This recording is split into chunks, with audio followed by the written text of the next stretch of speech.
All right, welcome to my final early access pre-launch review or thoughts, whatever you want to call this, of Wayfinder Echoes.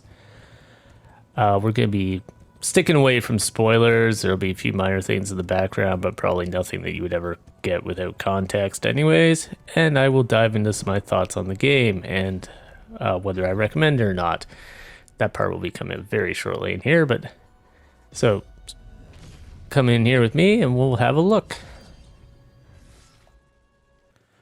So what is Wayfinder Echoes? Well, I have a whole video on that, so I'll put that down in the description. It's also in the playlist on the channel. It should be the first video. You can find that pretty easy.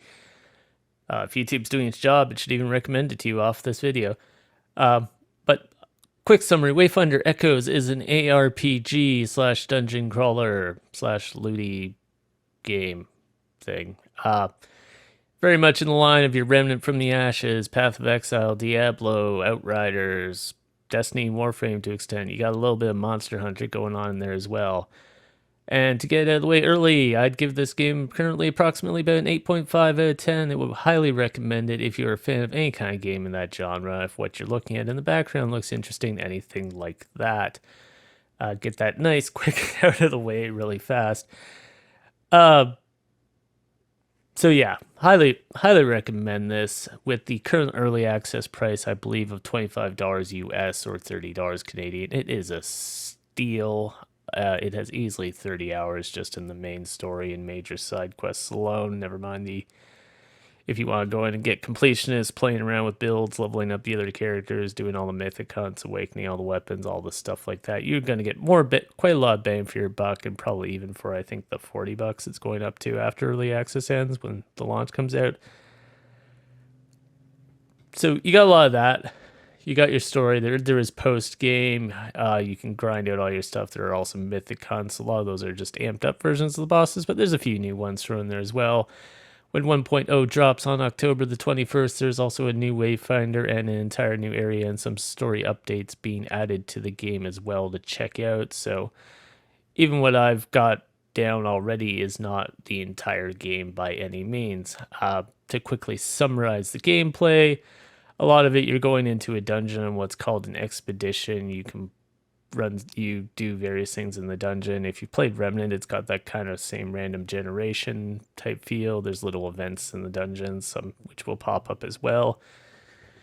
Particularly at the end of the dungeon, you get a little mini boss, and you finish and collect your loot. Bosses are a bit more Monster Huntery. You go in specifically to hunt that boss, and that's the only thing you tend to fight in those missions, and they drop their own unique stuff.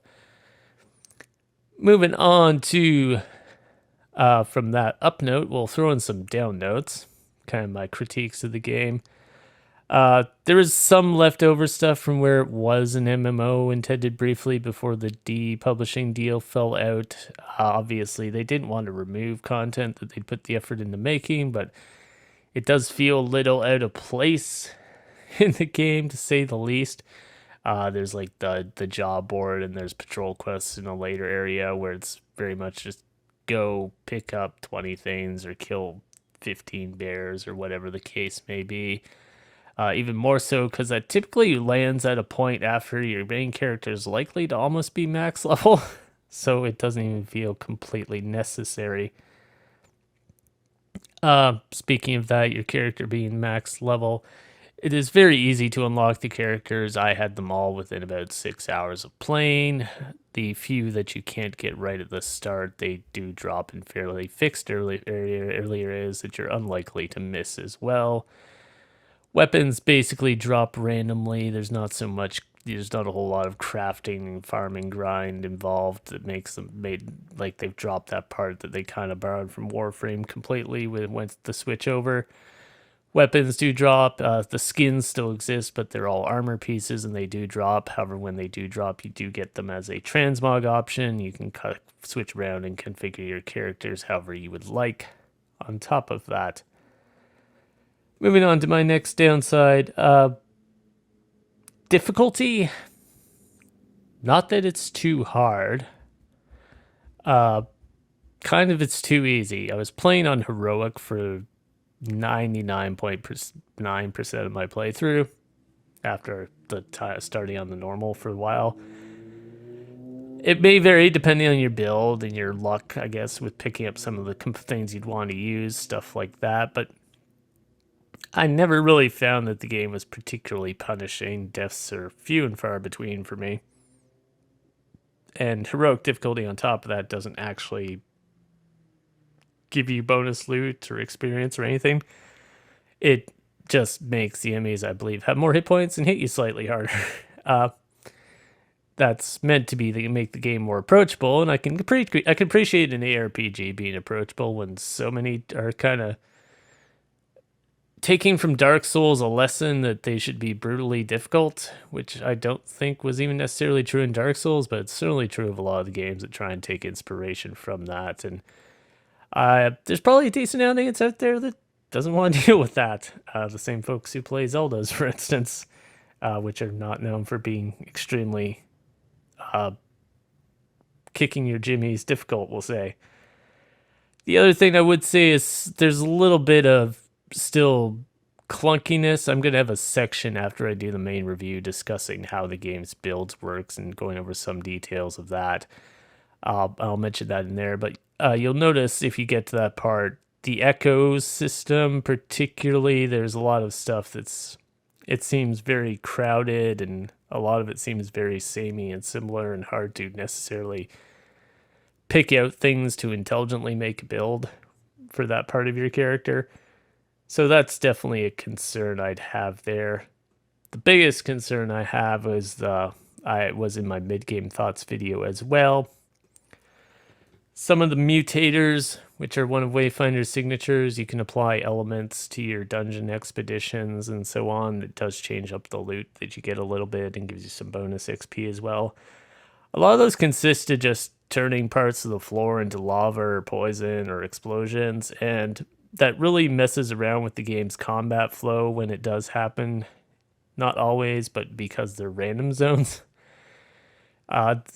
Large chunks of the game do involve with like you got classic MMO style red circles and rectangles and do not stand here or you will die in most cases. I will have a separate thing, a video on launch day for new player tips and tricks that tells you a few ways to do that other than dodging, but you'll notice sorry about that. You'll notice there's in some of the background clips here, there's a lot of fire or poison or stuff on the floor, and that gets very spammy and doesn't necessarily feel entirely fair or like well curated difficulty at all. Moving on to the upsides, the combat has been tuned up tremendously from the MMO period. I also think the fact that it's not running on MMO servers has probably only helped it as well. It does feel fairly tight. There's very few occasions I have had that I felt like I was completely, BS'd into a big hit or a death. A lot of the time, I can't acknowledge that I was just simply playing over aggressive or not. Didn't fail to notice there was a incoming attack, things like that. One thing you do want to check out, and that'll be my new player tips, is the camera setting that controls how close the camera is to your character. But yeah, generally the combat, full thumbs up. It feels much more fluid than it initially did, and it seems like they have polished it in the last year.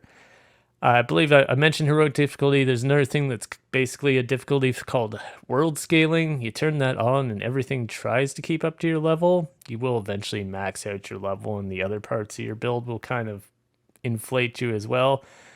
But that will keep a lot of the early game where you have to run through the Highlands open world part and things like that. It keeps it kind of relevant and at least semi-challenging to you at the start. It also makes the loot drops from them scale up to your level, so that's a nice touch that nothing really becomes obsolete if you choose that option as well. Loot, there's a huge variety of loot. The loot also Path of Exile style rolls random slots on it, which can equip different types of echoes. So you can be looting for days and days and days and hours and hours and hours trying to get your ultimate perfect build if that's your game. As I said, the difficulty is not super challenging, so I haven't felt the need to necessarily re-roll for perfect slots on my loot either, so it kind of goes both ways. You can do it, but it's not forced upon you. There's a huge amount of ways to build your character. There's 6 characters. They fall into 3 separate classes. Each character has their own unique stuff and their class stuff. Each weapon has the same. They'll have a unique weapon talent and unique weapon class stuff. More on that after the little review. I've got another little segment on that I'm going to tack on to the end of the video for you. Basically, there's many ways to build your characters. A lot of systems to play around with. They're not that intense and complicated that you can't figure it out very simply either. And well, making a perfect build would be certainly an exercise in a little bit of that spreadsheet style gameplay that comes up in these sort of games. I would say it'd be pretty easy to just give you general guidelines and have you pump out a fairly effective build for whatever you want to do. Every character can also use any type of weapon class. You can give the barbarian a shotgun. You can give the wizard a sword and shield. You can give the paladin a set of dual knives and have them doing dodge rolls and parries. There's basically no limits on that. You can mix and match as you will. Every boss drops what's called a rush echo. When you equip that, you get an additional passive. You can have at least 3 of those on any given character. 1 goes in their weapon, 2 goes on the character, and it's possible there's actually another slot on the weapon that I haven't unlocked yet. Moving on, one thing I did mention in my other videos that I had been terribly disappointed about when they canceled the MMO part and switched to the current form version of the game was the loss of crossplay. That has since been rendered back. That has been available for a couple of weeks now in the early access and will be available at launch. I haven't noticed any problems at all with it. Seems to work great. So they've completely knocked that one out of the park as far as my major gripe with that, because I intended to play with friends on another platform. I even bought one of them a copy of the game back last year. So that was a big kick to me, essentially. So I will leave you. I'm going to segue into the section talking about the build stuff. So if that kind of thing is completely boring to you, again, highly recommend the game. So far, I'd give it an 8.5 out of 10. It's fighting up there and recommend for my game of the year stuff with Core Keeper and Pacific Drive mostly, if you care about that. But that'll be a lighter video in the year anyways. And leave a like, comment, subscribe, all that fun stuff if you found this informative. Check out the game. Links down below for all the other channel content and ways to support the channel as well. The Discord is in the link tree because that has a CAPTCHA on it that stops some of the bots. But if you join in there, it's not the most hopping place in the world, but we can help you. I can try and help you out and answer questions in there as well. We do have a specific channel for Wayfinder in the Discord already set up for the clan. They're not going to have clans, but same idea. Group of friendly players, we'll say. So I will leave you here. We're going to jump into a section about how the builds and stuff flow together in the game, just because I wanted to put that in its own separate section, specifically for people who want to know. And then at the end, there will just be more general gameplay rolling out for you, just if you want to get some better eyes on the game.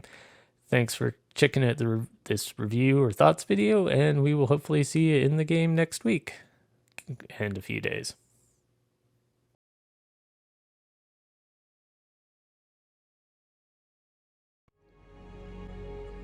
So yeah, it's just to kind of give examples of the build diversity you do have in Wayfinder. You can see my Kairos here. He's got all his different armor here. We've got different accessories. These equip, you have different sets that give you set bonuses. A lot of that is passive stats, of course. We have artifacts that give us some bonuses as well. You can have a couple of those active at a time as far as I'm aware. You've got different potions for buffs. You can use any weapon you want. I can give my Kairos this rifle all of a sudden if I really like. Things like that. Your abilities have some points. You get so many ability points that you can rank up different abilities, focus on them. Same in Affinity, you can get different perks. We have the skill tree here. There's a little bit of a weird jank here with how they display the stats. The numbers in here don't always actually correspond to what you think they would. I'm not going to get too far into that because it's complicated to explain for a simple review, but uh, by and large, you can hit those orange nodes, well, most of these are just passive increases, but those orange nodes do some special stuff that gives you unique talents. Your weapon has an ability as well, which you can actually see down here. And there are a few different classes of Wayfinders. They have different unique perks depending on what they are. Wingrave, Senja, and Grendel War Masters. Silo and Venomous are Survivalists. And these two are Arcanists, Kairos and Ness. There's another Wayfinder coming in, at least one more Wayfinder coming in launch. I don't know anything about them though. They haven't said. Beyond that, that's just showing off some of your build stuff there. You do also have, it is in a strange place, but this was your account rank when it was an MMO. Now it just kind of goes up passively in the save and gives you a whole bunch of different bonuses to basically everything. So no matter which Wayfinder you're working on, you're always kind of passively working on that in the background as well.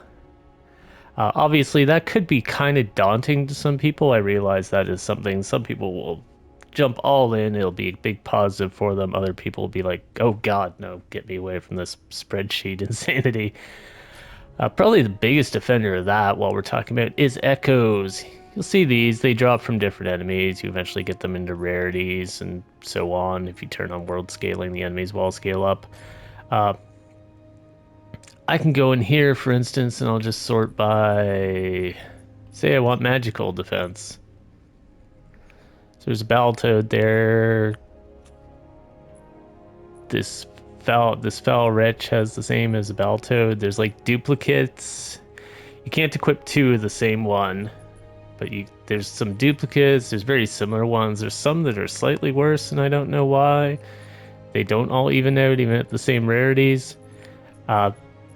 This is part where I feel that there's a lot of inflation in this part of the system. The echoes that could be streamlined a little, or some way to more easily sort them. I don't know. It's very, because when I was looking at making build videos for the game, I'm like, I can't even really begin to try and list out all the echoes and try and figure out which ones would necessarily be best in a build. I'd kind of have to give you some general lane. One thing you do have is rush echoes. These basically add additional passives to you. And depending on how many times you've awakened your character and leveled up your weapon and things like that, you might have 3 or I think possibly even 4 at a time. So that's more build diversity as well.